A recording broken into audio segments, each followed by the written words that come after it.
মহাৰাজ আজি মোৰ হাতত যাব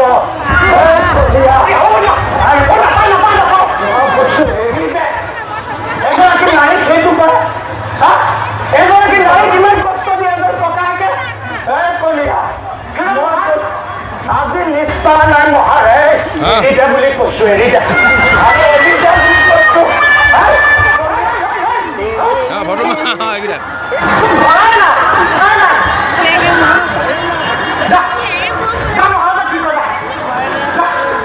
একো কৰিব নোৱাৰিলেও কলিয়া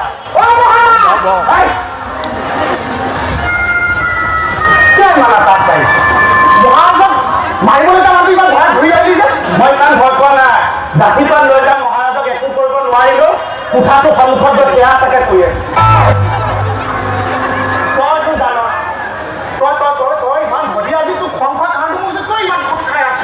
দেখোন মহাৰাজক ঘৰ তেনেকৈ শুনিবলৈকে তিৰস্কাৰ কৰিব মই ভয় নকৰোঁ নাৰীক অপমান কৰিলে মোক সহ্য নাই তইতো জান মোৰ ভণ্টিক মই কিমান ভাল পাওঁ তইতো মোৰ ভণ্টিক জান তাইক পঠিয়ালে আৰু যাব তাইক মই কিমান মৰম পাওঁ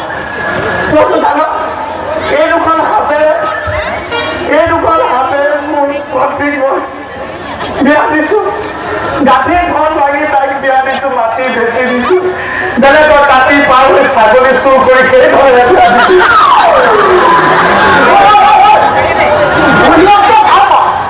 বিয়া দিছ লোকৰ ঘৰত ছাগলী এতিয়া দেখুৱাই দিব দেখুৱাব নোৱাৰা জেগা তাতি খুচ আছে কাৰণে দেখুওৱা নাই কিমান ভাল পাওঁ মহাৰাজে ভনীয়েকক এইটো কৰিব লাগিলে বাৰু কচোন আৰু ভণ্টি মোৰ ভণ্টি পলাই গৈছে আমাৰ ভণ্টিয়ে আগত সকলোৱেহে ভাল পায় তাই পলাই গুচি গ'ল মই খবৰটো পাইছোঁ মই বেলেগ চিন্তা একো কৰা নাই মোৰ ভণ্টিকো মই বিচৰা নাই যিটো খবৰ দিছে তাক মই সুধিছোঁ ল'ৰাটো শকতনে তাৰপিছত দুমাহৰ পাছত তাই কান্দি কান্দি খবৰ দিছে বোলে দাদা মই ইয়াৰ লগত নাথাকোঁ মই বোলো কিয় তাই কৈছে ই ক্ষীণাই গ'ল বোলো তই পাই গৈছিলি কৈছে ক্ষীণাই গ'ল দাদা তাৰ বহুমূত্ৰ ব্যাধিয়ে পালে ক্ষীণাই মই বোলো নেকান্দিবি মই ভণ্টিক বহুত ভাল পাওঁ আনি এইবাৰ একেবাৰে ক্ষীণ ল'ৰা এটাক দিছোঁ ইমান মৰম লগাও যোৱাইটো ইমান মৰম লগাইছে আঁতৰৰ পৰাই কামি হাত জিলিকি থাকে এবাৰ মাটিত পেলাইলে কামি হাত বা হাৰমনিয়ামো বজাইছে তাকে ডাঙৰ কথা এবাৰ আন্ধাৰ ৰাতি হৈ পেলাই শুকান মাটিতে সি পৰিলে কামি হাই খটককে মাৰি ফিৰতি লাগি মই বেয়া পাওঁ ভণ্টি বেয়াকে গ'লে মহাৰাজক মই বেয়া পাইছোঁ মই চাকৰি এৰি দিম আছে নেকি মহাৰাজৰ আঁতৰাই ৰাখি মোৰ পৰা আজি যিটো ঘটনা হ'ল মহাৰাজ আমাৰ দ্ৰব্যকী বাইদেউ কাকো নিজু এগৰাকী কথা তেনেকে নকৰিও কলিয়া নিজু তোক বিয়ালে মহাৰাজে কেতিয়া মাতিছে কোনে মাতিছে মহাৰাজে মাতিছে আমাৰ নগলা মতে চুচুচামাকে থকা দেখি মই মাতি আনিলোঁ পত্ৰ এখন দিলে বোলে বিয়ালে যাবা তুমি নগ'লে বিয়া এখন বন্ধই হ'ব হ'ব তোক কোনে মাতিছে মোৰ নিজে গৈ কইনা নিমন্ত্ৰণ দিছে আমিতো শুনিছিলোঁ তই বোলে আখৰ দিয়াৰ কথাও আছিল হাত এখন ভাঙিম বোলেহে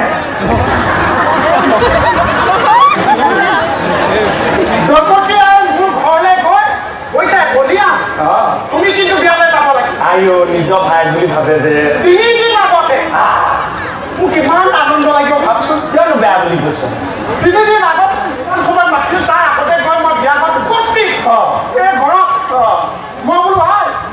কি কাম আছে মোক দিয়া মই ভাবিছোঁ কি কাম আছে মোক দিয়া কৈছে নাকে খোৱা চোৱা চলিকা পাবলে পেলাই নিজৰ ভাই বুলি ভাবে যে কাম লাগে খাই থাকিহে দিছে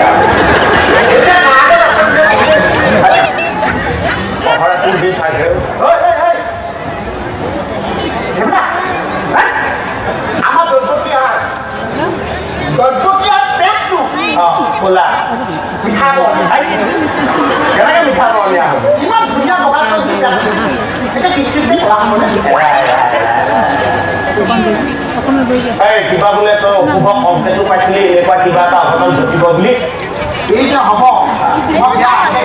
কেনেকৈ মই সংকেত পাইছোঁ কি সংকেত আমি কিবা পাইছোঁ নে বৃহস্পতিবাৰে যেতিয়া কিবা সংকেত দিব ঠিক কথা কৈছে মোৰ যেতিয়া ডাঙৰ দাদা দীপক কাইদেউ ঢুকাইছিল ঢুকুৱা আগদিনা কুকুৰে চোতালত আহি ৰাউচি দিছে নহয় বোলে দীপক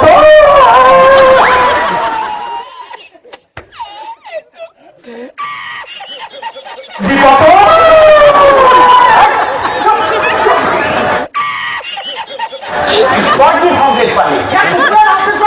কি আইগৰ ঘৰত ছাগলীয়ে সংকেত দিছে কি সংকেত মহাৰত সংকেত দিছে কুকুৰ সংকেত দিছে ছাগলীয়ে